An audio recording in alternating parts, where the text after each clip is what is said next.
great Adi Shankaracharya explains this at the end of one text that he wrote, which is called the Tattva Bodha. He said, what are the signs by which we can identify a Jivan Mukta, a realized soul?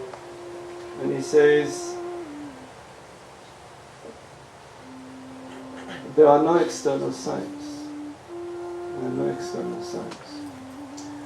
So, does it mean that there are no signs which show us that a person attained realization? The answer is, yes, there are signs, but these signs manifest internally.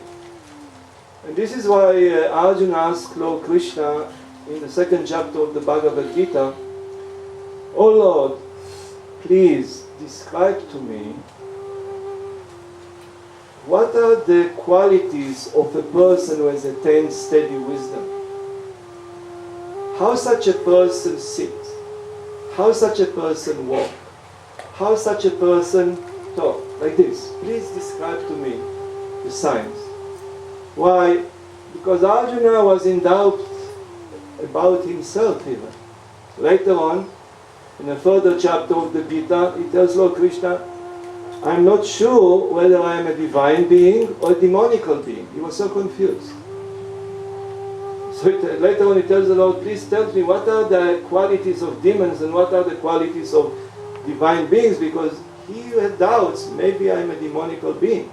It was because, why? Because I'm going to fight and kill all these relatives of mine, and this is a demonical type of action. This was the mind of Arjuna. So he wanted to be reassured that he is not a demonical being. In the same manner, he wanted to know what are the qualities of a liberated soul. And in the second chapter of the Bhagavad Gita, Lord Krishna describes to him what are the qualities of a person with a steady wisdom.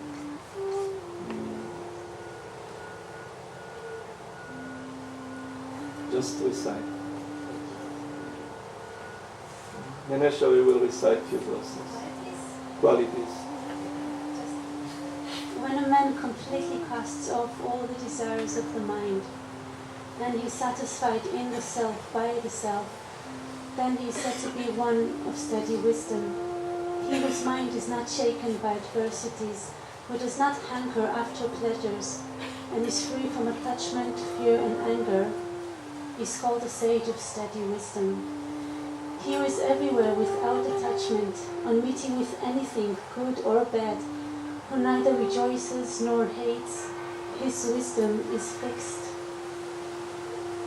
When, like the tortoise which withdraws from all sides its limbs, he withdraws his senses from the sense objects, then his wisdom becomes steady.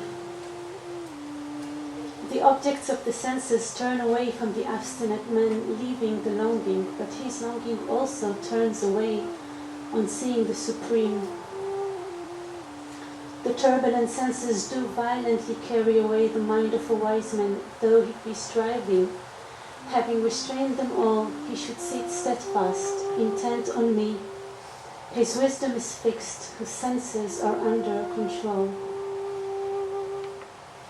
When a man thinks of the objects, attachment for them arises. From attachment, desire is born. From desire, anger arises. From anger there comes delusion. From delusion, loss of memory. From loss of memory, the destruction of discrimination.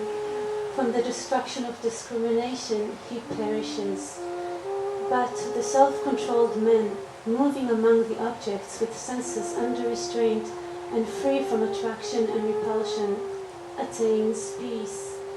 In that peace, all pains are subdued or destroyed, for the intellect of the tranquil-minded soon becomes steady.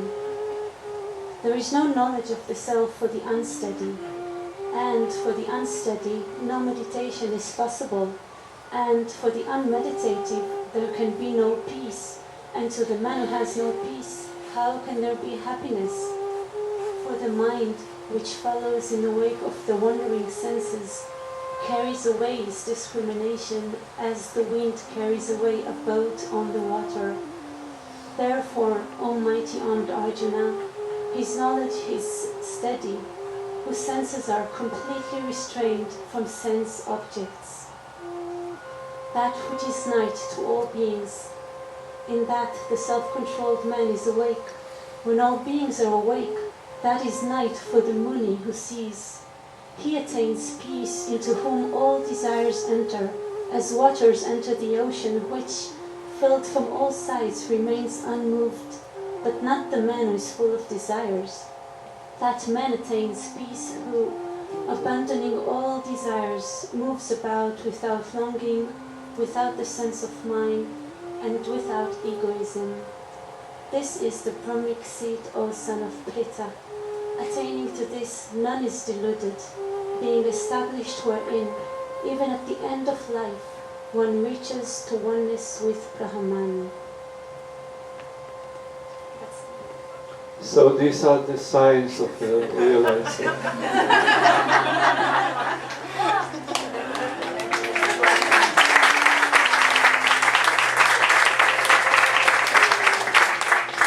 You can now,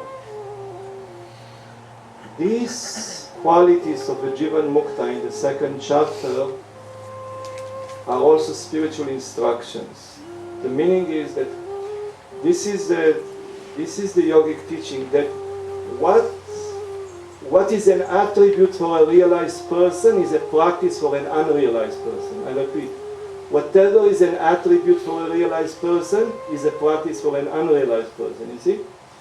So, when Lord Krishna describes to Arjuna what are the attributes of a person of steady wisdom, he is also teaching Arjuna what are the practices that Arjuna has to practice in order to attain that realization.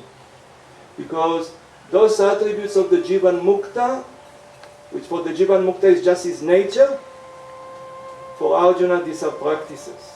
And also for us, because the Bhagavad Gita was not given only to Arjuna, the Bhagavad Gita was given to the whole world. So this teaching is very, very precious.